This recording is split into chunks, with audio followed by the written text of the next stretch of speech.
Welcome to Level with Emily. This week, we are talking with two guests, Ben Hanson and Kyle Hilliard. Now, Ben Hanson runs MinnMax Studios. I call MinnMax a game journalism media empire right here in Minneapolis, Minnesota.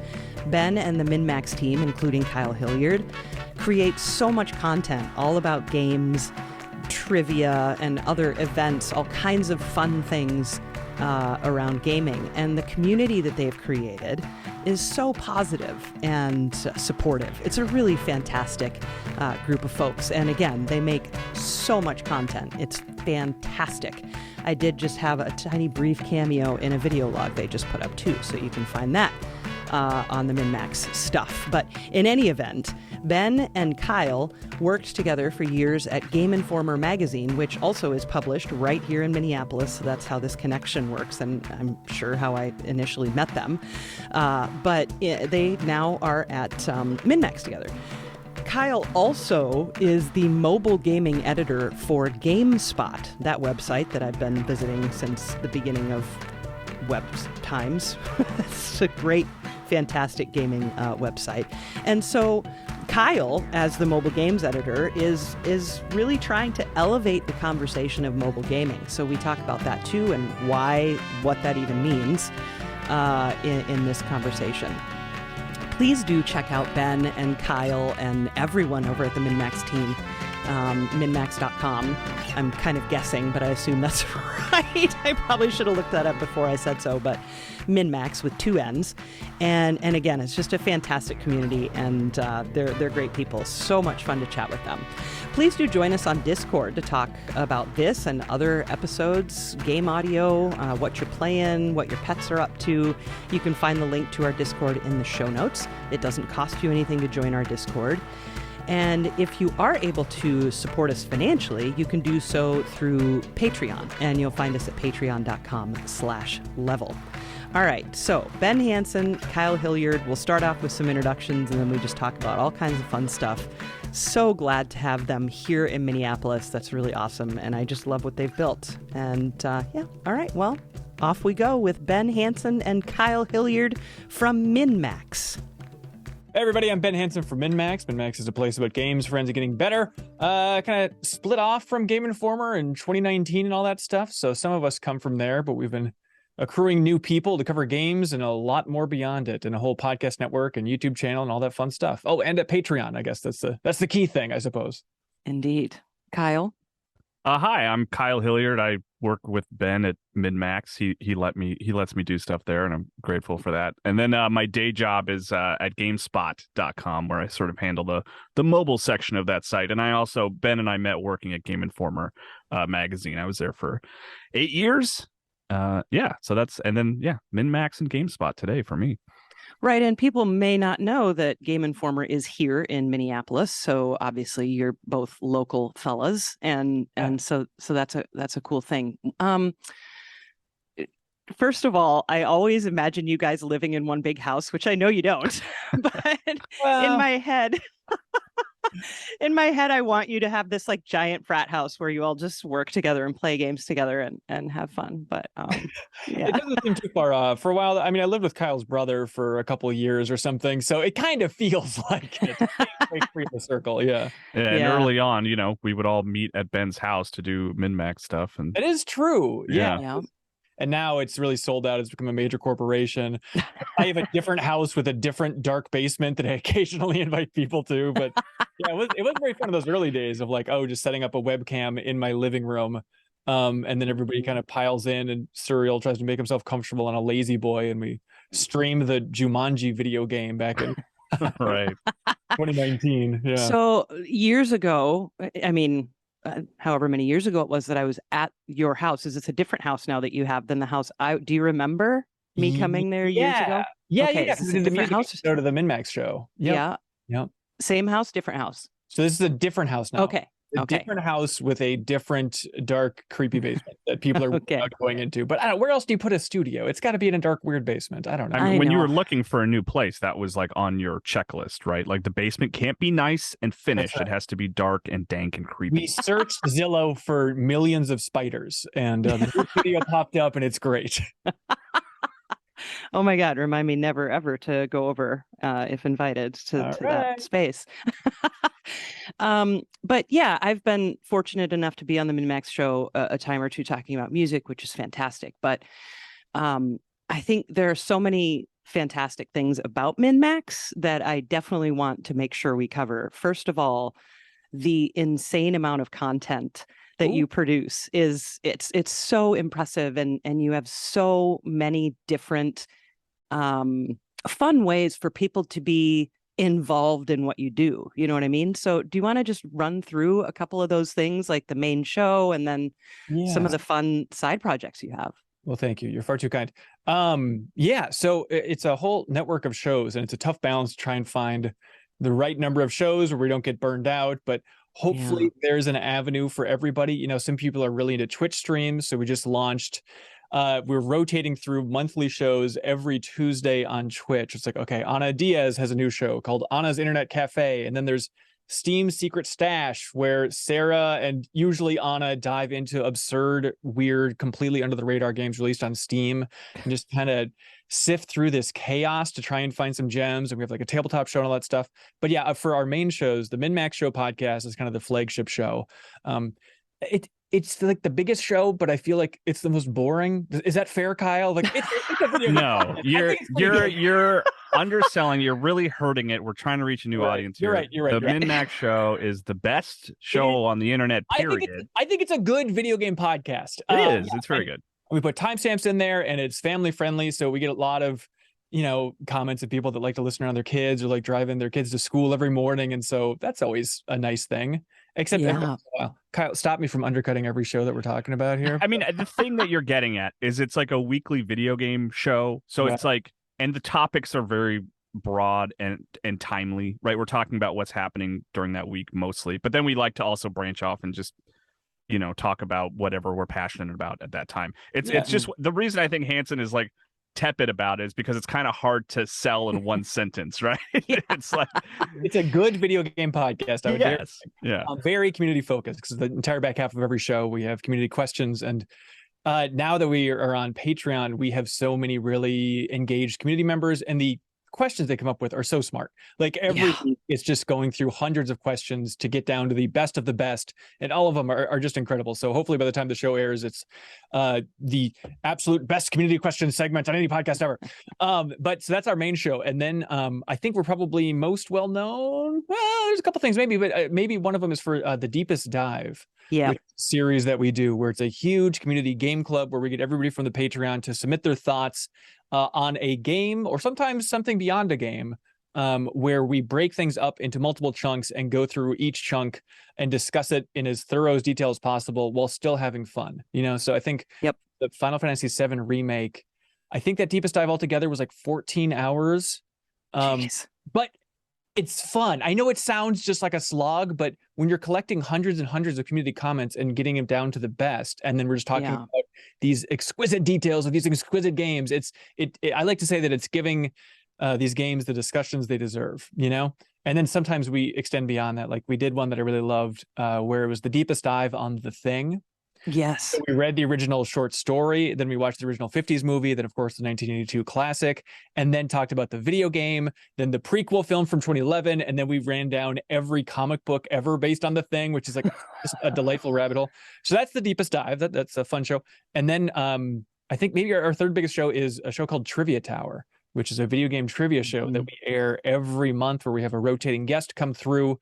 And it's video game trivia. So if you support us at any tier on Patreon, even like that $2 tier, even just for 1 month, you can jump in the Discord, which is really, you can play in your browser. It's a piece of cake, and then try and answer these trivia questions. And it's kind of a trivia battle royale where hundreds start out, and then you work your way up the tower of trivia, and then the last person standing at the top wins a bunch of great prizes. And I love doing it. We've been doing it for like over a year, and we've had a bunch of theme shows. We've gone up against the Giant Bomb community, which was scary, but we toppled them. And we're going, we're going up against Kind of Funny very soon here.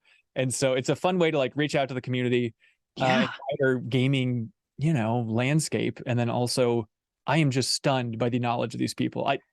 Kyle and I would get our asses kicked so quickly in Trivia Tower, it wouldn't even be fair. Well, and I'm curious, has there ever been a repeat winner? Yeah. Yep, okay. There has. Yeah. You wouldn't think it's possible. There's hundreds, and we have different categories of trivia for every Sure. floor of the tower. So it's not like they're just really good at music trivia or something. Yeah. It's just no matter what, they just have some fast encyclopedic mind. But there's new winners all the time, so it's really fun to see. Also, because I don't think Hanson's going to do it himself. He does a lot of developer interviews. Yes. Hanson is very good at interviewing people. Thank you. He's very skilled at it. Yeah. Thank you. Yeah, that's really fun. So we try and get developers that are kind of out of the PR cycle. Like my favorite interview, like if I had to have the Venn diagram, it's somebody that I interacted with while working at Game Informer who has released a ton of interesting games and is kind of off the radar and forgotten, they're excited to do an interview and then they're more eager to talk. And it's a much more compelling format than just, hey, there's a game coming out in 2 months, when developers are their most tight and least willing to share any real details on what it's actually like to develop these things. And so, yeah, you've spoken to like the Chrono Trigger writer. You've done some like Japanese interviews with. Those are really fun. Yes, the Masato Kato, Chrono Cross, and Chrono Trigger, and he also worked on Final Fantasy VII.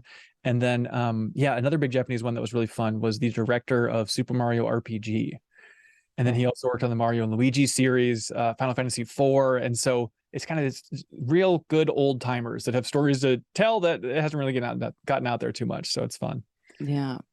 Now, I know that, Ben, when you were at Game Informer, it was very video, like you were one of the video guys. Yeah. So I guess what was it about? What made you decide to take this role then, where you're like, no, I want to be the person, interviewing? Yeah. Yeah. Let's see. It's a weird one where I was very happy behind the scenes at Game Informer, and I started at Game Informer in 2010. And it was like, okay, producing the video shows and producing podcasts and like setting up the cameras and lights and all that stuff for interviews with developers. And then, we'd be on these cover story trips because every month we'd have a different cover story in the magazine. And it just got to the point where I felt like I was inconveniencing the writers that were on those trips because they're worried about their articles. They're worried about the print magazine. And then I'd be like, okay, but then come in and do this interview real quick. And then I think I just slowly became more and more of an egomaniac of, maybe it was out of like trying to convenience them more. Is that a phrase? But also it was just a matter of like, I think I might be able to do this more or do this better than they could. And not at any fault of their own. It's just that they're busy thinking of other stuff. So it's like, okay, you know what? Every video thing, let me just tackle it. And then it kind of ballooned from there, and then nobody could stop me from shutting up or talking, I should say. Now, we'll step away from MinnMax for just a half a minute because, Kyle, I want to talk to you a little bit about your focus now at GameSpot, mobile games, because I will tell you that free to play, ruined gaming like we all knew it would. In a very specific way, ruined a portion of gaming. And so it's very difficult to find mobile games. It's just a hard thing to do because there's so many, and so many are free to play, which I'm just like, can I just spend $5 to have the best match 3 game in the world without ads? And so stuff like that. It's called You Can't Build a Boat. You Must Build a Boat. Is what that game is called. And you even call that game out on Twitter saying I it's love your that favorite game. one. So tell us about it. Might as well. With the role, or You Must Build a Boat? Both. Start with boat. You Must Build a Boat, and then talk about your role. Start with the boat. Well, okay, so GameSpot is interesting because it's been kind of a focus for them recently. Like their big push towards that was bringing me on, having someone full time to kind of focus on that, because it's one of those things where like, and Hanson could speak to it too, just from like doing games coverage. It's funny because it's like a lot of people play mobile games, like more than people play console games, but in a strange way. When you work for like a website or you're making content about video games, mobile games just don't generate as much traffic. There's just something I don't know what it is. I mean, I'm guilty of it too, because like I'll go read articles about all the AAA games all day, but like the game that I'm actually spending a ton of time with in my pocket is like one that I don't necessarily click on. So GameSpot's goal, and in turn my goal, is to like figure out how to sort of find those people and give them content they want to read about. And part of that is like the big thing to sort of like plug, I guess you could say, is like GameSpot is doing a big mobile showcase near the end of the year, which has been a big focus of mine since I started there. Of like, we're going to have this like hour show on September 8th, and it's just going to be like a lot of like reveals and exclusive details about mobile games and stuff like that. And it's all this bigger push to be like, why aren't people reading about mobile games? Let's figure that out. Yeah. And then sort of branching off from that, like talking about free to play. One thing that's kind of happened recently that I've been enjoying is like I talk with Apple a lot and I talk with Netflix a lot. Netflix is weirdly is like out of the blue, it feels like making this big push with mobile games. Like if you have a Netflix subscription, they have all these games that actively do not have microtransactions and they're not free to play. And same for Apple with Apple Arcade. And it's fun because I'm like talking to these developers, like Jetpack Joyride 2 is coming out soon. And I got to talk to those guys. And I asked them, I was like, you know, what is it like to make a game without microtransactions? And they were like, it's been wonderful. Like we just don't worry about it because it's coming to the subscription service. It's coming to Apple Arcade, and we don't have to worry about monetizing it. And I think I even have a quote in an interview that's like, we can make the game fun. Like, and it's like that's fantastic. So like, for better or worse, like the sort of mobile landscape, the sort of the direction seems to be going, like I said, for better or worse, is subscription models. Mm-hmm. You sign up for Netflix, you sign up for Apple Arcade, you get access to games that don't try to nickel and dime you, which is nice. Yeah. But then and then also, but I'm always still looking for those good games. I mean, there are good free to play games that sort of handle the microtransaction nature of it well. Mm-hmm. And my hope is, you know, long term at GameSpot, I'll have a library of those kinds of games that I have found and can recommend and that we can talk about. I'm trying to remember the timeline for you going to GameSpot and then Netflix kind of ramping up their mobile things, because it's really giving you a lot to work with, which is a real I mean, I think it was literally within the first month they had the Tadum showcase, which is like they showed a lot of you know, it's all on their video content. Obviously they're announcing new shows, they're showing new trailers, and then the last day of that show they were like, by the way, here's our push for games. And all of a sudden they had a lot of stuff that was like really interesting and exciting.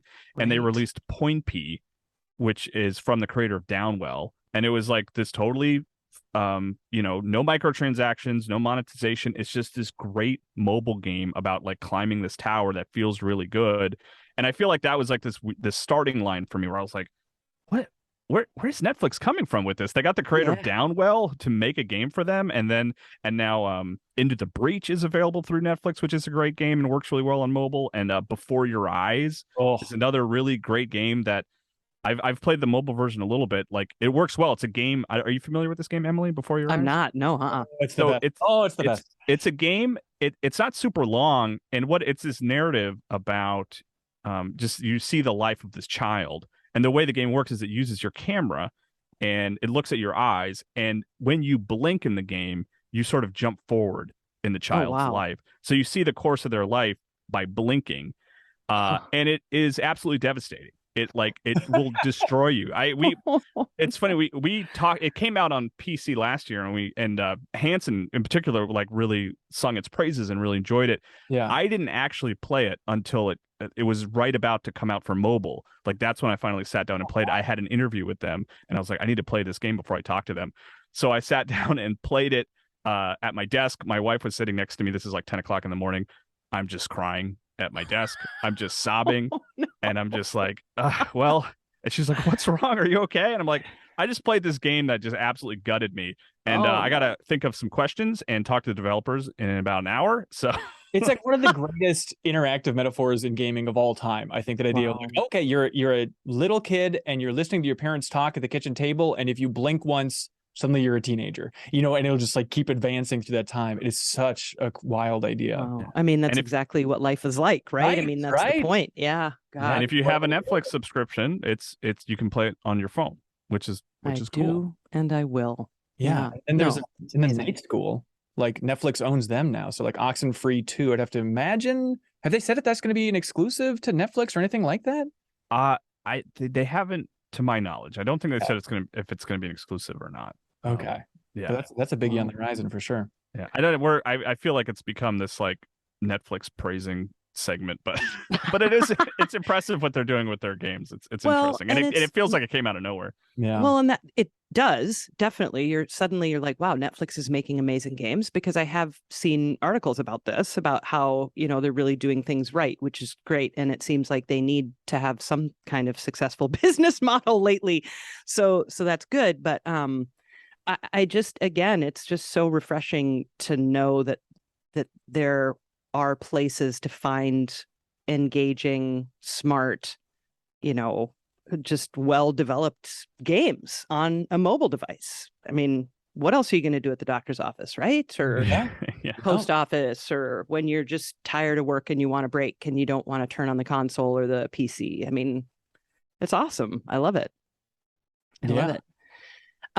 So I want to talk about MinnMax again for just a minute, because one of the things I appreciate so much about the tone that you've set with the community is this positivity and being better. Right. And that's so great. Cause like, I drop cuss words in my podcast, in the Discord, but like, you're just like, no, we're family friendly. And I love the positivity vibe. And, you set some very clear ground rules in your Discord with regards to that. And it's really nice, because we all know, being gamers, that there's toxicity in every corner of the world, right? So that can seep into things. And you've just done such a really good job keeping things positive. And I also love, too, how you set these monthly goals for yourselves, right? Will you talk a little bit about that? Yeah. So Better Quest was a show that we had running for 2 years, maybe, where it was Jeff Cork and myself. And along with the entire community, we would set a goal for ourselves every month. And then the show would kind of like be the check-in to see how we're doing. And we have a channel on the Discord called Better Quest, where the community would kind of help hold each other accountable for it, because it's easy to be like, I'm going to lose 5 pounds, but whatever. There's no pressure, right? So actually getting on a show and saying, I'm going to learn to read katakana, which was one of my goals. And then it was really fun to learn it, right? You're like, I'm going to learn how to sign the alphabet. I don't know why mine are all language involved, but so it was a really fun show that we had run for a while. And it got to the point where we actually stopped doing the show as a show overall, but we kind of absorbed it. So now it's part of the MinnMax Show podcast. So people write in all the time and say like, hey, I'm putting a Better Quest goal out there for myself, where in a month I want to have written a song, or Kyle's going to get back into drumming, right? Isn't that a new one, Kyle? Yeah. And I'm at our another co-host on the MinnMax show is Leo Vader, who that was one of his goals, was I'm going to make a song, right? And then he made a song, and I'm trying to I used to play drums a lot, trying to get better now. Leo sent me that song. I'm going to add some drums to it. It's going to be joyous. It's going to be a good time. So it's nice. And, having that Discord channel being really active as well, with people encouraging each other, it's really sweet. The wildest one is somebody, when the show started, they're like, I'm going to get into walking. And I was like, okay, going on hikes and stuff. Sure. That seems great. And they gave like their data on how much they weighed and stuff. And I forget the exact details, but they're like, I could use to lose a few pounds. So I'm going to get into walking. And then by the end of the Better Quest show, they called back in and they're like, I lost like 150 pounds and I hiked the entire Appalachian Trail. Oh my God. Wow. Took, I forget exactly. Oh, I'm going to butcher these numbers, but it was a ridiculous ordeal. So long. It took, I don't know, months to do the entire trail. And so just unpacking that entire journey is a really satisfying thing to be like, oh, not that we did it, but it felt like, oh, we nudged this person in the right direction. Yep. We all know that the right direction is getting us all closer to hiking the Appalachian Trail. So it's been really fun. And like the overall pitch for MinnMax early on is like, okay, it should have some, a big thing for us back at Game Informer was Extra Life. Whereas like every November we raise money for Gillette Children's Specialty Healthcare in St. Paul, Minnesota.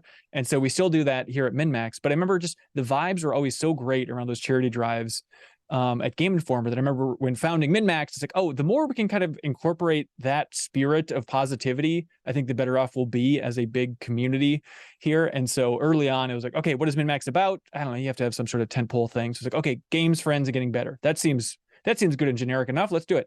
But I think just having that getting better thing in that tagline has really filtered the audience in a way and added like an optimistic tone to all of our content and the community. And, we message every single person who supports us on Patreon just to find out like, hey, how'd you find us? And what type of stuff do you want from us in the future? And so many people point out, they're like, yeah, I feel like it's so unique to have a positive video game outlet out there. Like everyone else is just turning so dark and so cynical, and a new game trailer will drop and they'll just find 40 things wrong with it. And we're not, naive, we talk about serious issues in the game industry as well. But at the same time, it's like, if Valve releases a new Half-Life game, like Half-Life Alyx, that's cause for celebration, and we can talk about it in an interesting way. We don't have to immediately be like, the controls. Well, and I think a really good example of that, and there are many, but your Cyberpunk deep dive, right? Because a lot of people were so many people, that game was a total disaster when it was released, right? But you're like, no, but there's still some really cool stuff in here. Look, I just censored myself for you. It's my show. What if I am like, please teach me these curse words of yours? I know, yeah. That was an interesting one. Yeah, Kyle was on that as well, where it's kind of a tough one to manage because we wanted it to be kind of timeless, and I'm glad that it is. Like people can go back and check out the deepest dive on Cyberpunk that we posted, and it's a 3 or 4 part discussion about that game, and huge discussion about everything that game does well and doesn't do so well. But every other discussion on every other podcast was just talking about the tech issues and the management.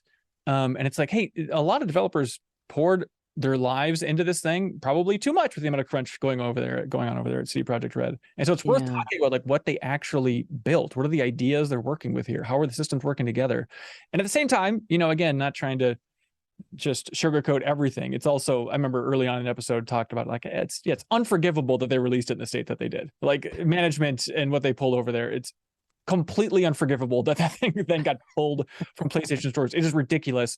However, like, let's try and differentiate this discussion so it's not just talking about, oh boy, tisk CD Projekt Red, and instead talk about the game that's actually there. Because fun fact, there is a giant game that no one else on the internet was talking about in an in-depth way, I guess. Here's a question for both of you. As someone who listens to an insane amount of music, a lot of that listening is very intentional. I'm listening to something because I have an interview coming up, or because I feel like I should know it better, or whatever the reason is. It's not often that, and I got to be careful how I word this because I don't want it to come out wrong, but it's rare that it's like pleasure first, even though I love the experience and I'm super into it, and it is a pleasure filling experience, but you know what I mean? So I'm curious if you ever feel that way about games. Do you ever feel like I'm doing all these games because I need to, or do you see what I'm, the nuance? This is something that I think about a lot. Okay, yeah. Like tell me more. And it's also a weird thing now because now I'm back with a full-time job covering games, right? So I do have professional obligations to play things. But one nice thing about MinnMax is I can be very picky about my professional obligations. Like I don't have to play games that I'm not really interested in that are timely, that would probably be worth discussing. But it is a weird balance. I mean, maybe even worse than, I don't know if it's worse or the same as you, Ben, because I was actually writing reviews and stuff like that at Game Informer. Right.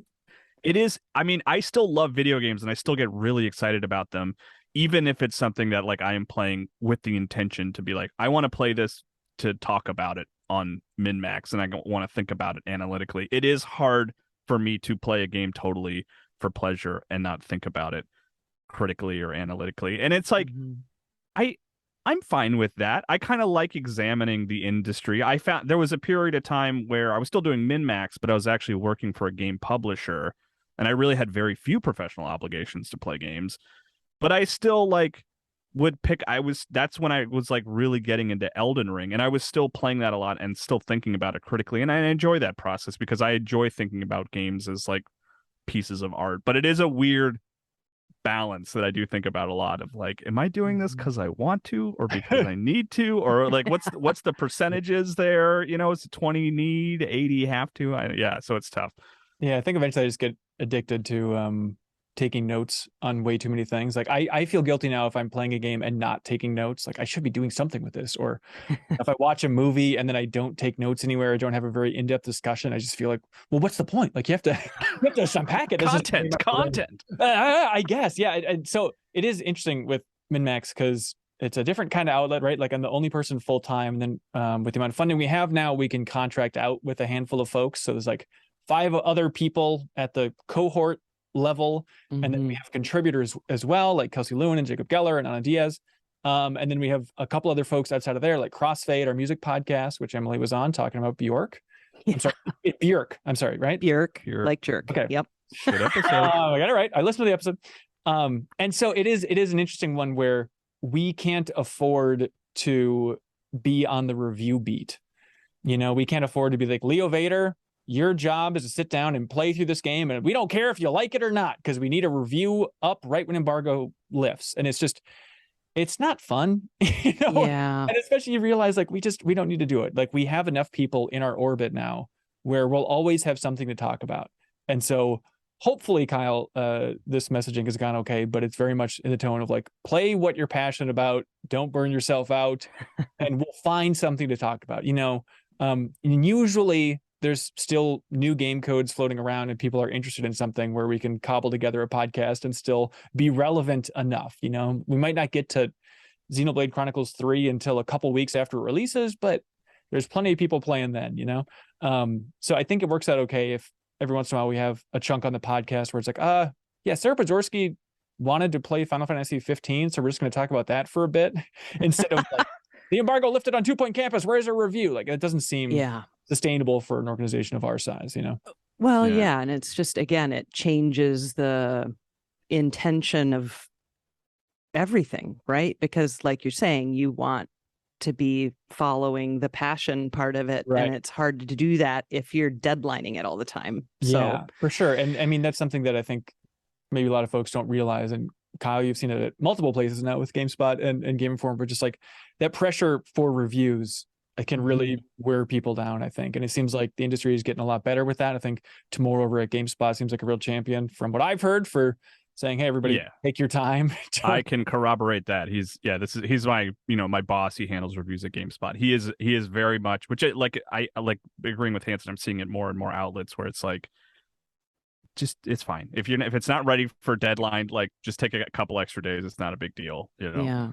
Yeah. I remember Hanson a long time ago. This has always stuck with me. I don't know if I've ever told you about this, but you were listening to a podcast about Lost, the TV show. Okay. I don't know if you remember this. No. Or you listened to like the first episode or something, and I was like, "Oh, you really liked it? I've never heard you talk about that show. I didn't know you liked that show." And you were like, "Well, I just like listening to people who are passionate about things talk about things they're passionate about." Right. And that always really stuck with me. And I feel like early MinnMax conversations that we were very much like, it's fun to hear people talk about things they're excited about. It's not fun to hear people talk about things that they're not excited about or that they hate.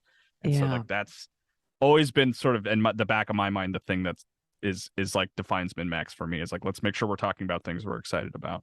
Yeah, well, like Jacob Geller and Leo, they found out that they both love this book series. What is it? Pendleton Dragon? What is that called again, Kyle? I don't remember. Some nonsense like that. I wasn't on the show because I'm not passionate about You're it. not passionate, but what was had that? this passion for it. Pendragon? Pendragon, that's what it was, right? Yeah. And I had never heard of this thing in my life.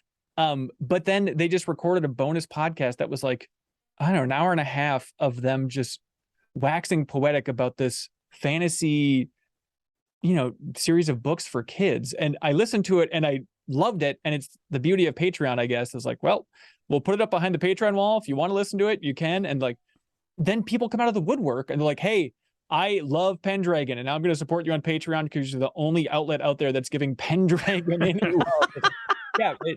To paraphrase Portal, I think fun goes in, fun comes out in terms of like, the content that we make and the community enjoyment, Oh, God. How wonderful is it to have Portal on the Switch now? I'm very happy about that. Yeah, I haven't played on there yet, but it's great to have it there in theory. Oh, it's fabulous. Here's a good one. I think anyway. Because it's almost daily that I have to talk myself out of starting a new Skyrim play. Oh boy. and it's been years since I've done one. Well, years being like, I don't know, 3 or 4 years since I did a Skyrim playthrough. So that's for me one of the games. And there are probably 30 other on the list of like, I could pick this up right now and do another 50 hours, 100 hours in this game. But Skyrim is always the one that jumps to mind where I'm like, yeah, I'm pretty much frequently talking myself out of starting that because I've put enough time in my life into Skyrim. I know what it is. I get it. So what are those games for each of you? Like, Kyle, I know you're such a huge Zelda freak. Yeah. But what game is it for you where you're like, no, I really can't right now. I just cannot start another playthrough of this game, but you really want to. So I don't really have any that are like the 50, 60 hour games that I have to play repeatedly. Although I did reinstall Red Dead Redemption 2 on my Xbox recently. Good choice. I was like, I think it's time to replay Red Dead Redemption 2. For some reason I was just like, this is a weird thing. I was really hankering for a game that just was like, I wanted to play that's like, this clearly costs like billions of dollars to create. I just want to look at the prettiest, most expensive game ever made. Show me money. I'm just in the mood for that right now. But I haven't restarted that. But one that I was, even as recently as this morning, I have a Steam Deck, which I really love. I was the Mega Man X Legacy Collection is on sale on Steam Deck right now. Oh man, I own Mega Man X on every platform it has ever released for, and have played it on every platform it has ever released for. And it's like I beat it in like 40 minutes. It's not this like right. It's like watching 2 episodes of a sitcom. It's just this. It's like comfort food for me. And it's like I have it on Switch. I have it do I need to buy Mega Man X on the Steam Deck? And I think I do. I think it's important to me to do that.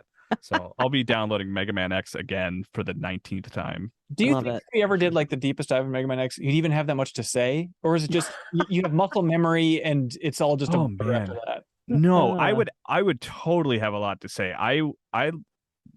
That's actually, have we ever talked about that? Should we do a Mega Man X deepest dive? Because like I really think about the lore a lot. When I was a kid, I got so into that game, I would think about what the movie would look like, and I would even like storyboard it in my head where I was like, okay, this is what the opening would look like of the Mega Man X movie. They would find Mega Man X because he was buried underground. He was this, so I think about the story. I would have a lot to say about Mega Man X, I think. Okay. So let's start that after this. Longer than the game itself, probably. Oh, yeah. 1,000%. Absolutely. Yeah. Deepest dive, right? That is, we got to take the deepest dive. Yeah. I was thinking about that with like Sunset Riders, which is a game that I've played way too much of. It's an old arcade game that I love from Konami. Cowboys shooting neon bullets. It's a stupid game and problematic game in a lot of ways these days as well. But that's one that's like, God, I'm kind of tempted to do the deepest dive on that. And that's like maybe 30 minutes to get to that old arcade game. But it's like, I think I could talk about that for 10 hours at least. So is that the game that you talk yourself out of playing every day then? Ben? Maybe, yeah, there's a lot, Age of Empires. I always meaning to go back to play more Age of Empires 4, which I really like, that came out last year, that seems like it's quietly already forgotten. But one that I really love that I go back to repeatedly is Amplitude. Like Frequency and Amplitude are 2 games that are kind of sister games from Harmonix back on the PlayStation 2. And then God, I think in 2014 or 2015 Harmonix made a new version of Amplitude for the PlayStation 4. And it was a Kickstarter project, and it was a dream come true, and I was a huge backer on that. I got a t-shirt, the whole cool stuff. And it released, and everyone's like, it got like 7s, and everyone moved on, but I can't move on from that game. I think it is the best playing music game of all time. It is such a great experience. And when you get into like competitive high score chasing, I think it's a blast. So that's one that I always have on deck, ready to jump back to. And they have the campaign songs, if you will, which try and tell like a narrative, but then they just have bonus songs. And so they have, some Danny Baranowski music on there. Oh, nice. For the Necrodancer. And then my favorite, Emily, please tell me you've heard this song, but trying to remember what anniversary it was. I think it was for Insomniac, the studio. I think it was for their 20th anniversary. I know it's so They made this song called We're Making Your Games. And it's the founder of Insomniac, Ted Price, playing guitar and singing this song, and it is the most absurd song. There's like a rap breakdown in the middle, of course. Oh no. But then that is included in the game Amplitude. So I have played through that and heard that song hundreds of times of just this founder of a company go, we're making your games. It's a masterpiece. No one has listened to that song more than you. I know, I feel like really you find a way to bring it up like once a month or something. Like it doesn't get enough attention. It is so absurd. I think there's Resistance 3 teases in that video, right? Like that's Really they're like pretending to cover the screen. There's going to be more enemy types in Resistance 3 in the background or something. God. I'm immediately I've started I can't believe it's taken me this long to do this. But I've been making a list of my favorite games, which why have I not done that before? I'm so glad you said Resistance because I forgot how much I loved that game. It was so long ago now. I loved Resistance. God. I think we could have fun, Kyle, doing like a co-op stream of Resistance 3. I've always wanted to play that. Yeah. If we're going to go a co-op game with 3 in the title, we got to do Dead Space. Do we have to? Yeah. Okay. Of all the Dead Spaces, I mean, apparently, the thing about Dead Space 3 co-op is that let's by the way, let's talk about Dead Space 3 for a while here. Do it. Is that the different co-op characters one of them has like hallucinations, so they'll see stuff that the other character doesn't see. So there's a whole bunch of Dead Space 3 I've never seen because of the co-op hallucinations. Right. Okay, there's something there. Might have to do it. That's the optimistic tone of MinnMax. Okay, Kyle, that's a good one. Let's get it on the calendar. Yeah. Exactly. So did we answer? What are you playing right now? Like what do you, in the last 24 hours, what have you played? Last 24 hours, Cult of the Lamb is a game that came out. Devolver published it, but it's have you seen this at all, Emily? Yeah, I did. Okay. Yeah, it's kind of it has almost a Paper Mario aesthetic where it's like 2D characters and very cutesy, but then it's also cults and harvesting the corpses of your enemies and blood trickling down the screen and all that nonsense. But it's a really cool fusion of a rogue style game. Did you notice that, Kyle? I didn't say roguelite or good job. Good job. Combining that with almost like a sim game, but then also a little bit Animal Crossing where you're building up this cult, getting to know your cult members more and more, demanding that they worship you more, and building out this town. There's farming in there, and then going out on runs to get more resources. So it's a really unique loop. So it's that, amazing. And then Xenoblade Chronicles 3. Oh yeah, way through on Switch. Yeah.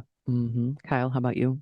Yeah, I'm actually trying to think because so Cult of the Lamb is one that's kind of surprised me. I didn't think it would be one I would be into it. I like it so far.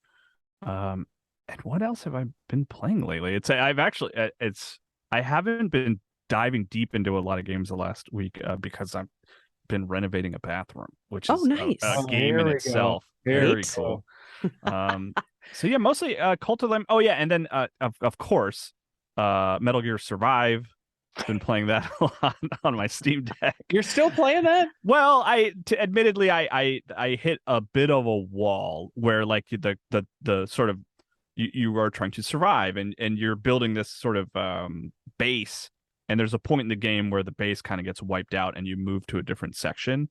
And I did hit a bit of a wall where I was like, I don't know if I want to restart this. But I just adore Metal Gear Solid. And even though like the canon of Metal Gear Survive is in question for sure. I mean, I guess technically it's canon, but it's not a Hideo Kojima game. But it's one that I just like never played, and it was on sale and I've been playing it on my Steam Deck. So Leo, I think, said he downloaded it. So I know, I saw that. We got to do something with that. Yeah, for sure. How long did you have to wait for your Steam Deck? When did you get it? Ooh, I've had mine for a little while. I basically it was one of those things like the second pre-orders opened, I got in there. Nice. I think I was in like the second wave or something like that. It was pretty early. But it still took too long. I was still mad about it. Yeah, we just had wave, which was very fortunate. I just love it more and more. We just had our inaugural Biscuits, Gravy, and Gamers outing a couple weekends ago. We're going to be touring the Twin Cities, looking for the best biscuits and gravy in town, and talking about games and stuff. You're always invited. And someone brought their Steam Deck. It was the first time I'd like held one, and I was like, oh my god, this is so cool. So yeah. What'd you think? Like, did you like how it felt? It was so big to me. That was my thing. They're big and heavy, but it's like, who cares? Like, it's an amazing piece of equipment. And he was just talking about how versatile. He's like, this literally is just a PC, and Yeah. you can run it as a PC. And I mean, just all the things that you guys already know, just incredibly versatile, jailbreakable, all those things that are really, really cool. I've heard you can put emulators on it. Yes. Can't confirm, but Interesting theory. But yeah, there's little things that shouldn't be a big deal, but just strikes me as like, God, this thing is so cool. Like playing co-op games with my wife, where like she'll be holding the Steam Deck, and then I can just plug a controller into the top through the USB-C and then play co-op games like that. Just having like another controller plugged into a handheld is just a showcase. Just like, yeah, this is just a PC, everybody. There's really nothing special here, but somehow it feels so unique. It's amazing. Valve they're just over there in their little corner of the US changing the world. It's just what they do. Yeah. It's amazing. Yeah. I mean, I would love to know when we get to a point, if we ever get to that point where, they're able to meet the demand, like how many could they really sell? Because the word of mouth is just getting better and better and better. And dare I say, I feel like with each new Switch game, people are noticing more and more that like, oh boy, this thing is really getting long in the tooth. And like the graphs are moving. And if Valve could meet that demand, I think this thing could be a colossal hit. I had a moment a few weeks ago, Emily, where, Portal was announced for Switch, right? I love Portal. Yeah. Speaking of games that I just have to revisit occasionally, I play through Portal 2 every now and then, where I was like, oh yeah, Portal on Switch. Hell yeah, I'm going to get that. And then it came out and I was like, I have a Steam Deck. right. And I already own Portal 1 and 2. I don't think I need to get it again. Right. I mean, because for me, if being that I have Apple computers, I'm sure I can play Portal on Steam that way. Yeah, I think it's compatible, yeah. I'm generally not a Steam player. I usually am consoling or handheld. So, Portal on the Switch is good for me, because otherwise I don't have an Xbox right now either. So it's like the orange, what did they call it? The orange box? Orange box, yeah. From ages ago. That's like my Portal, if I want to play the original, the OG Portal, right? Right. So yeah, I was pretty excited about that. But if I had a Steam Deck, that'd be even cooler. I just have to get on the list. I just haven't even tried. But I mean, getting a PS5 was hard enough, honestly. So sure. Here's a question for your wheelhouse. Portal 2 soundtrack. Oh God. Was that an immediate click for you? Like, this is brilliant. Did you have to sing a little bit? Oh, no. No, it got me right away, because I love, one of the things I love about that soundtrack is how open and because of the tonalities he uses a lot of whole tone and augmented, which is a very, very open sound compared to a crunchier, like diminished based score that you might hear in like a horror film or something that's just like tighter harmonies and crunchy. And there is crunchiness in Portal for sure in the music, but so much of it just kind of exudes this openness in this space, and you feel that when you're especially in the middle of Portal 2 as everything's breaking and you're just in these giant, I just love it. And when I was fortunate enough to interview him a number of times about Half-Life Alyx, Mike Morasky, the composer, would occasionally talk about Portal 2 and just how deep he went into connecting all the dots in that score. And like, my dream is to like literally musically analyze all 4 albums of it and like try and, because no one ever has. And it's like someone could write a doctoral dissertation about that score, just how deeply he went into all these meanings. I mean, it's so fabulous. I love it. Sorry, long answer. No, I love it. Is that the way we can get around doing the deepest dive in Portal 2, Kyle? Is because you're like, oh, how many new things can we say about the game? But if you take the deepest dive into the game's soundtrack, Emily, maybe that's the way to. I mean, nobody's ever done that, and I guarantee he would be so into that. I mean, just because it's such special music, and with someone like Mike Morasky, who's I mean, for all intents and purposes, basically been at Valve since the beginning, more or less.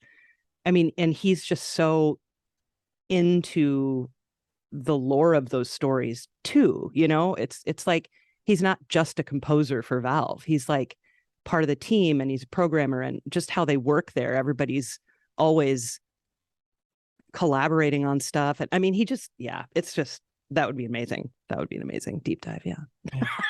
A couple weeks ago, I just was like thinking about it and wanted to watch it, and I pulled up like the final opera sequence, I guess you could call it. Yeah. On YouTube, and just like put on headphones and like full screened it and just watched that. I don't know, was it 3-minute sequence or something? Yeah. And I was like tearing up. I don't know why. Maybe there was something else going on in my life at the time, but I was just like, this is so moving. Maybe I'm just having memories of like playing the game originally and how much I loved the ending and stuff. But yeah, the whole sequence is so good. I was at a new friend's house. You know, a new friend, which is a weird idea. This last weekend, and they had in your 30s. Yeah, I know, it's weird. You should try it. It's great. Amazing. But sounds like a lot of work. Hardly. The point is, though, they had something on their bookshelf that I completely forgot about, where it's like the Valve kind of graphic novel. I guess you'd put it. Kyle, do you remember this thing where I think the first half is like a Left 4 Dead comic, and the second half is just like this huge Portal graphic novel that I forgot existed. Amazing. Do you I have remember no this? idea what you're talking about. Okay, how do you search? Sounds made up. Googling. Portal graphic novel. What is Portal this? comic. Yeah, Lab Rat. Oh, remember this whole thing? Okay, yeah, I do. Yeah, and they made like a whole Valve compendium book where they combine these things. Some good Portal weird obscure things that I forgot about, because Portal's fading with time. Although, Emily, you're maybe an exact person that I'm looking for here. Oh dear. I think there are a lot of people that don't know that this exists. Have you heard of Aperture Desk Job that came out this year? Yes. Okay, good. All right. Okay. Yeah. Did you play it? No, I haven't played it. Okay. I feel like a lot of people who love Portal don't know that this exists, because they're like, well, I don't own a Steam Deck. But it's like, no, you don't need a Steam Deck. It's kind of built for the Steam Deck, but you can play it on your PC or with a controller. However, maybe your Mac. Let's see. I'll look while you're but it's on Steam and it's free, and it's like a 30-minute new Portal experience from the Portal team. And it seems like people should pay more attention to it. It's canonical. One of my other favorite things about Valve is that they love their stuff so much that they'll just do these little projects like that. And I think in a lot of ways, maybe they're tests for creating something bigger down the road, which is also kind of exciting. But I also just love how they curate their content. They're just like, here's the little Portal for y'all. I know it's been a minute. It's just great. We're going to get J.K. Simmons. We're going to get him into a recording booth. Yeah, amazing. They did it. Amazing. Yeah, it's so good. I mean, guys, one of my final questions, because I'm conscious and respectful of your time. What are you listening to right now? Like, what, if you're having time to listen to any music, whether it's game music or I don't even care what. Emily, I think if you knew how little music I listen to in my life, you would spit in my face. I doubt that very much. I guarantee you would. It's nothing but podcasts. I just finished Live Alive, which is, have you heard of this, Emily? No, So it's an old Squaresoft RPG from 1994 that they just made a remake of. It's a remake, but they kept a lot of the old pixel art and stuff. It's kind of an HD 2D style is what they call it. Okay. But it just released on Switch not too long ago, but it has an amazing soundtrack. So I've been listening to that quite a bit. But the composer is Yoko Shimamura, who composed Mario RPG and Street Fighter 2 and the Kingdom Hearts series and Final Fantasy 15.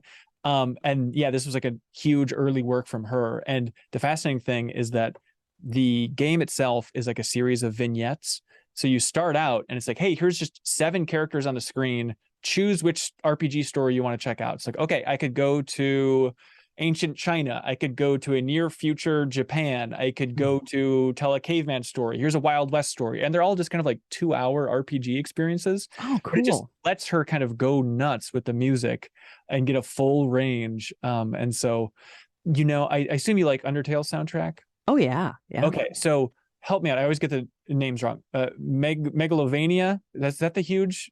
Yeah, that's like Undertale song. Yeah, that is inspired. No Bone Trussell, but it is the popular. It's the popular choice. But that song is based on a song from Shimamura from Live Alive called Megalomania. That's like a big boss theme recurring in Live Alive. So if you're a fan of Undertale's soundtrack, you should check out at least Megalomania from Live Alive. Will do. How about you, Kyle? Sometimes I listen to things that aren't directly related to video games. Sure. Like Ben. No, I'm just kidding. It's funny. Mostly what I listen to is there's this Spotify playlist called Synthwave from Space. Yes. I just like always have that on because it's great for like, writing and working, and there's no lyrics and it's just like mood setting and stuff like that. But then I got really into Alt J's new album earlier this year. Nice. I like Alt J a lot. Yeah. And then I've as of yesterday, because I'm trying to get back into drums. A big band for me for learning to play drums was Blink-182, the pop punk, band. So I like, and so I've been listening to that with the intention of trying to play one of those songs again, because I really like my drum skills have atrophied quite a bit over the last 20 years. Yeah. So Blink-182, Alt J, and Synthwave. That's what it is. Love it. Hell yeah. Love it. That's fantastic. Well, geez. Thanks, guys. I love chatting with you two, for sure. You have your picks for this year's best video game music ready for the end of the year? You already got some? I have a running list. Ooh, I have a running list, and it's just so, as you guys know, it's just so hard. There's so much out there. But yeah, I have a running list, which I'm really excited about. I mean, it's already like, who's going to beat that? Like, okay, well, we'll find out, because somebody will, The game's okay. You don't really have to play the game necessarily, but check out the soundtrack for Air Twister. Air Twister. All right, I'm going to write it down. It's very strange. What flavor is strange? Do you know Valencia? No. Well, I wasn't asking you. I know you don't know. Oh, okay. I don't know Valencia. Okay, it's like apparently it's like a Danish composer. It sounds like interesting. Okay, like Queen. Kind of is like maybe the closest I could relate it to. Trailer. Yeah. I mean, just check out the trailer and you'll be like, oh, I understand why Kyle told me to go listen to this weird thing. I love that soundtrack. It is bizarre and unlike anything I've heard in a video game before. It's very weird. Oh, I love that. Yeah, I always love that. That's I mean, it's the place in media to do new and exciting things. That's how I feel about it, musically speaking, with adaptive software and such. Yeah. So let's see. I guess, what else do you want to plug? Do you want to plug anything? Yeah, the MinnMax Show podcast that has Yes. 2 ends in honor of Minnesota. So you can search for that on your favorite podcast app. It's not a Patreon exclusive or nothing.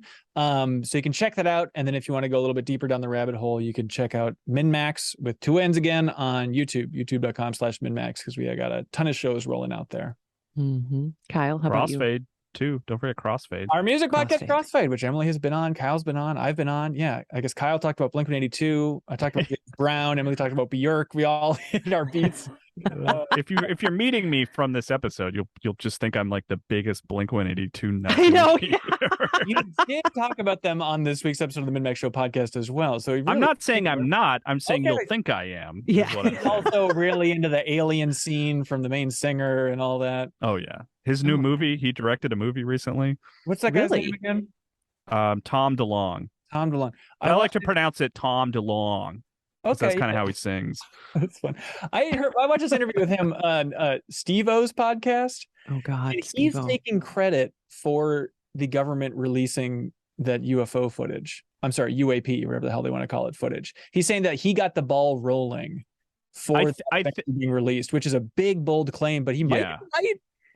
I think there is a kernel of validity there. Okay. Right. Like I don't think he's an insane. I mean, maybe he is an insane. I think he might be an insane person, but I think he might be right about that. That we might have to thank Blink-182 for the UFO footage. I will always thank Fox Mulder and Dana Scully. Thank you very much. That's our true heroes. Shout out. That's the real one.